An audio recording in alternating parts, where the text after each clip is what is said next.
آج کا ایک فتنہ ڈاکٹر ذاکر نائک کی شکل میں اس امت میں موجود ہے. اس کا ایک جملہ تمہیں سنانا چاہتا ہوں، نقل کفر کفر نباشد، تاکہ تمہیں پتا چلے کہ انگلش کے چند جملوں پر اپنا ایمان بیچ نہ دینا اور دیکھ کے قرآن سننا، قرآن کے بارے میں سند اور چہرہ دونوں کو دیکھنا. تمہارے سامنے وہ لفظ پیش کر کے اس کے بعد پھر میں اس پر حوالہ جات پیش کروں گا کہ جس عقیدے کو آج کا یہ موذی ڈاکٹر رد کرنا چاہتا ہے، وہ عقیدہ تو صحابہ کا بھی تھا، وہ تابعین کا بھی تھا، وہ تبع تابعین کا بھی تھا، وہ ساری صدیوں میں وہ عقیدہ موجود رہا ہے، اور اللہ کے فضل سے آج بھی اس عقیدے پر امت مسلمہ موجود ہے. اس سلسلہ میں قرآن مجید برہان رشید کے فرامین امت کا عمل اور یہ ایک پریکٹیکل پیش کرنا چاہتا ہوں. آج کی تاریخ میں ہم محمد صلی اللہ علیہ وسلم سے بھی نہیں مانگ سکتے.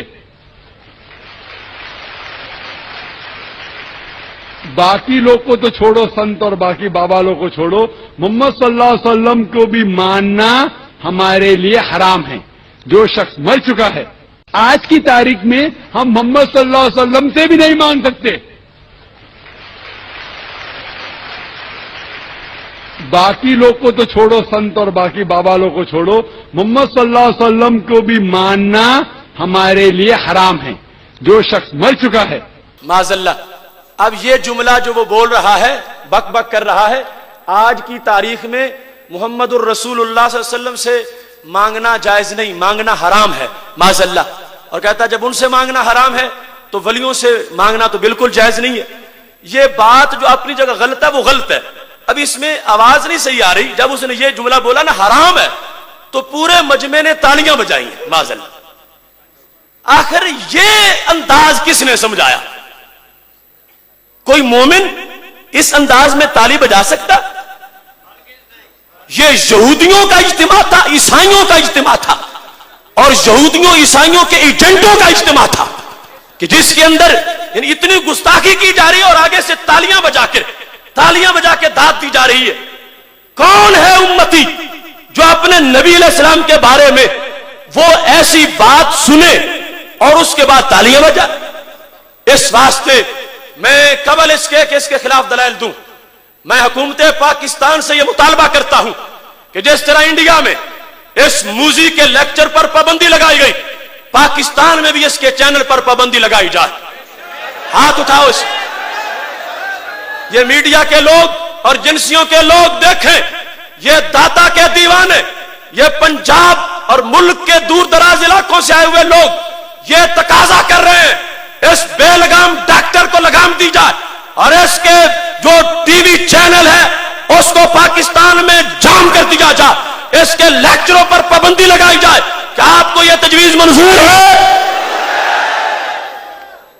آپ کو یہ قرارداد منظور ہے؟ اب اس کا بیان سن لو.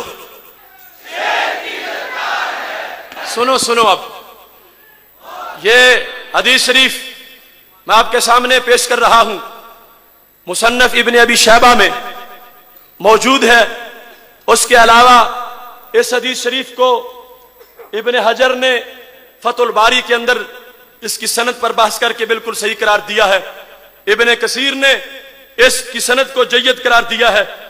یہ مصنف ابن ابی شیبہ اس کی جلد نمبر 7 اس میں یہ فرمان موجود ہے کہ مالک الدار جو حضرت عمر رضی اللہ تعالیٰ عنہ کے وزیر خزانہ تھے، وہ حضرت عمر رضی اللہ تعالیٰ عنہ کے عہد کی بات روایت کرتے ہیں.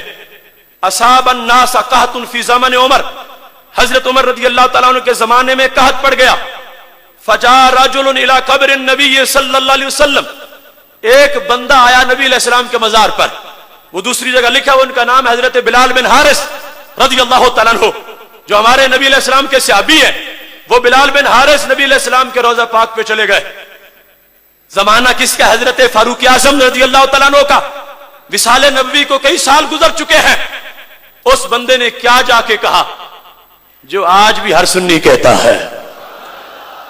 فقال یا رسول اللہ، یا رسول اللہ، یا رسول اللہ، فقال یا رسول اللہ، یا کے ساتھ ندا کی، پہلا خطاب، اے اللہ کے نبی صلی اللہ علیہ وسلم، استسقی، آپ بارش مانگیں۔ اگر معاذ اللہ وہ مٹی میں ملنے والا عقیدہ ہوتا تو ہرگز نہ بولتے، یہ منگتے ہیں، مانگنے آئے ہیں، لب واہ ہیں، آنکھیں بند ہیں، پھیلی ہیں جھولیاں، کتنے مزے کی بھیک تیرے پاک در کی ہے، اور میرے کریم سے گر قطرہ کسی نے مانگا دریا بہا دیے ہیں، دربے بہا دیے ہیں۔ اس تش کے دوسرا خطاب ہے لِأُمَّتِ کاف ضمیر تیسرا خطاب ہے۔ یہ مسجدوں کے کونوں سے یا مٹانے والے سوچیں، نبی علیہ السلام کا وصال ہو چکا ہے اور صحابی ہیں، 3 مرتبہ خطاب کر رہے ہیں، ایک یا کے ساتھ، دوسرا اس تس کے انت جس میں ضمیر ہے خطاب کے ساتھ، تیسرا لِأُمَّتِ کا، اپنی امت کے لیے۔ تو کیا عقیدہ بنا کہ نبی علیہ السلام زندہ بھی ہیں، میری بات سن بھی رہے ہیں۔ فَإِنَّهُمْ هَلَكُوا، امت ہلاک ہونے والی ہے، آپ دعا مانگے، جو بتاتے ہیں، اور ہمارا عقیدہ ہے رب ہر جگہ سے سنتا ہے، مگر ان کے در پہ جائیں تو اچھی سن لیتا ہے۔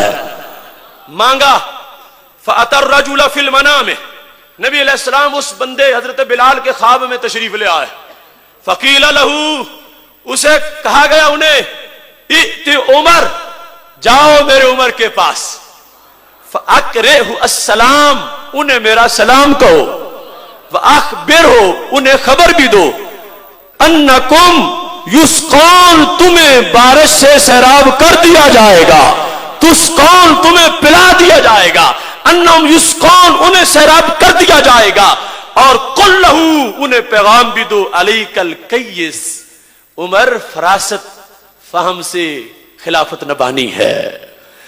اب یہ حضرت عمر رضی اللہ تعالیٰ عنہ کے زمانے میں سوال کس سے کیا گیا؟ نبی علیہ السلام سے۔ کس سے کیا گیا؟ کس نے کیا؟ صحابی رسول صلی اللہ علیہ وسلم نے۔ اگر سند کی کسی کو خارش ہو رہی ہو تو یہ ہے ابن کثیر کا البدایہ والنہایہ، جلد نمبر 7 صفحہ نمبر 98، اس پر بھی یہ لکھا ہے، عن ابی صالح عن مالک قال اصاب الناس قحط في زمن عمر بن الخطاب فجاء رجل الى قبر النبي صلى الله عليه وسلم فقال يا رسول الله صلى الله عليه وسلم استسق الله لامتك فانهم هلكوا فاتاه رسول الله صلى الله عليه وسلم في المنام فقال ائت عمر فاكره مني السلام واخبرهم انهم مسقون وقل له عليك بالقيس۔ یہ سب کچھ بیان کر کے کیا کہا؟ ھذا اسناد صحیح، ھذا اسناد، ھذا اسناد، ھذا اسناد، ھذا اسناد، یہ سند بالکل بالکل، کس نے کہا؟ ابن کثیر نے، ابن تیمیہ کا شاگرد ابن کثیر، ھذا اسناد صحیح، یہ سند بالکل صحیح ہے۔ اور یہاں پر یہی بات ختم نہیں ہو جاتی، یہ دیکھو جو ثانیہ فتح الباری کی صحیح بخاری کی، یہاں پر بھی اس کو لکھا گیا ہے، 629 صفحہ ہے اور 630 صفحہ ہے، اس میں یہ کہا وَرَوَا ابن ابی شیبہ بِإِسْنَادٍ صحیح، کہ ابن ابی شیبہ نے سند صحیح سے اس کو روایت کیا ہے۔ اور یہاں اس بات کو انہوں نے لکھا کہ وہ جو جانے والے تھے قبر پہ ہوا بلال بن الحارث، وہ بلال بن حارث تھے، احد الصحابہ، احد الصحابہ، وہ ایک صحابی تھے، ایک صحابی تھے، یہ انہوں نے معین کر دیا۔ وہ رجل کون تھے؟ تابعی نہیں تھے، صحابی تھے، اور انہوں نے جا کر یہ نعرہ لگایا جو ہم لگاتے ہیں، اور نبی علیہ السلام سے مانگا، سرکار کو زندہ مان کے، سرکار کو مدد کرنے والا مان کے کہ میری ہماری مدد کریں گے، رب سے درخواست کر دیں گے، لہذا وہ دین صحابہ کا ہے جس پر ہم ہیں، اور وہ دین صحابہ کا نہیں ہے جس کا نالائق ڈاکٹر ذکر کرتا ہے۔ مانا، مانگا، مانگا، اور اس کی سند پر ہم نے مناظرہ کیا، اور میں شرح صدر کے ساتھ تیار ہوں، جسے شک ہوگا سند صحیح ثابت کروں گا اس کی۔ اور حضرت عمر نے شک نکال دیے، اس کا کوئی جواب ان سے نہیں بن پڑا۔ جب کہنے لگے رجل تو مجہول بندہ ہے، میں نے کہا ہمارا رجل سے کام ہی کوئی نہیں، ہمارا حضرت عمر سے کام ہے، رجل کی تصدیق انہوں نے کرنی تھی، ہم تو حضرت عمر کے وزیر خزانہ کو دیکھ رہے ہیں جو سچے راوی ہے، اور حضرت عمر اگر اس بات کو صحیح نہ سمجھتے ہوتے تو آنکھوں میں آنسو نہ آتے۔ جب کہا نا حضرت بلال نے کہ نبی علیہ السلام نے اے عمر تمہارے نام بھی پیغام بھیجا ہے، علیک بالقیس، عمر ہوش سے خلافت نبھانا، سمجھداری سے آگے بات چلانا، تو کہنے لگے یا رب ما آلو الا ما اجزت عنہ، خدا کی قسم ہے آخری سانس تک پوری طاقت سے کام کروں گا۔ چھوڑ سکتا تھا؟ کہتے ہیں بلال بن حارث تو گیا کیوں ہے؟ تو نے شرک کیا، تیری بات پر تجھے سزا ملے گی۔ نہیں، حضرت عمر نے مانا تو صحیح گیا ہے، تیری بات میں قبول کرتا ہوں، سندیشہ تیرا صحیح ہے، لہذا رجل والا معاملہ حضرت عمر نے ختم کر دیا ہے۔ انہوں نے صفائی لینی تھی، ان کے نزدیک جو معتبر ہے وہ ہمارے نزدیک بھی معتبر ہے۔ جب وہ مان گئے رجل کی بات، ہم بھی مان گئے اور ان تک سند ثابت ہے، لہذا میں سند صحیح سے یہ بیان کر رہا ہوں کہ نبی علیہ الصلوۃ والسلام سے بعد از وصال ہم ہی نہیں صحابہ بھی مانگنے والے ہیں۔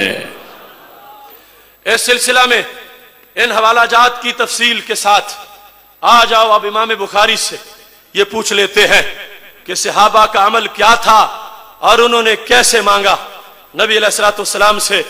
یہ میرے ہاتھ میں جو کتاب ہے اس کا نام ہے الادب المفرد، یہ ہے امام بخاری کی کتاب۔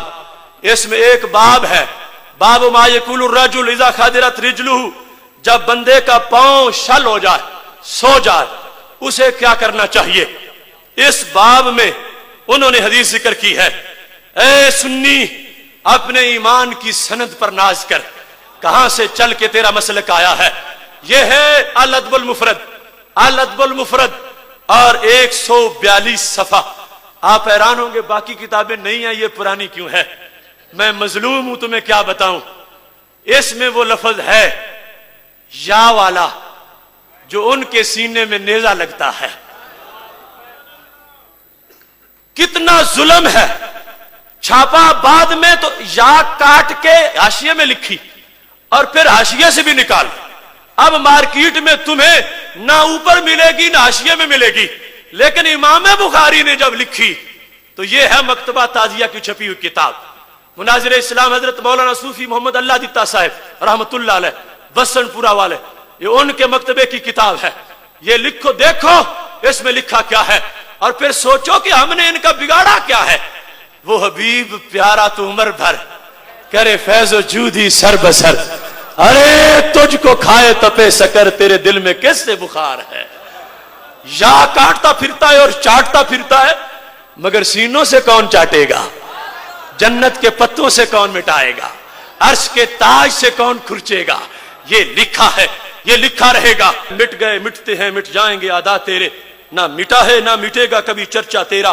دیکھو حضرت عبد الرحمن بن سعد، اس کی سند پر پوری ذمہ داری سے اعلان کر رہا ہوں، جسے ہوگا کوئی وہم نکالنے کے لیے انشاءاللہ ہر وقت تیار ہوں۔ حضرت عبد الرحمن بن سعد کہتے ہیں خادرت رجل ابن عمر، حضرت عبداللہ بن عمر کا پاؤں شل ہوا، فقال له رجل اذکر احب الناس الیک، انہیں کسی نے کہا انہیں یا بلاؤ جو سب سے بڑے محبوب ہیں۔ تو کیا انہوں نے عمل کیا فوراً؟ فقال یا محمد صلی اللہ علیہ وسلم، فقال یا محمد صلی اللہ علیہ وسلم۔ یہ بات نبی علیہ السلام کے وصال کے بعد کی ہے، چونکہ یہ جو راوی ہے نا حضرت عبد الرحمن بن سعد، یہ حضرت عبداللہ بن عمر کے غلام ہیں، یہ تابعی ہیں، یہ صحابی نہیں ہیں۔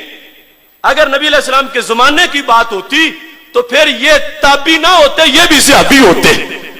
یہ تابعی روایت کر رہے ہیں حضرت عبداللہ بن عمر سے، ان کا نبی علیہ السلام کے وصال کے بعد جب مشکل پڑی، پاؤں شل ہوا، تو انہوں نے کیا کہا؟ فقال یا محمد صلی اللہ علیہ وسلم۔ اب آگے میں حوالے پیش کرتا ہوں، کہتے ہیں یوں ٹھیک ہوا، لگتا تھا بیمار نہیں تھا، رسی سے باندھا ہوا تھا، رسی کسی نے کھول دی ہے۔ فریاد امتی جو کرے حال زار میں، ممکن نہیں کہ خیر بشر کو خبر نہ ہو۔ کالا سائے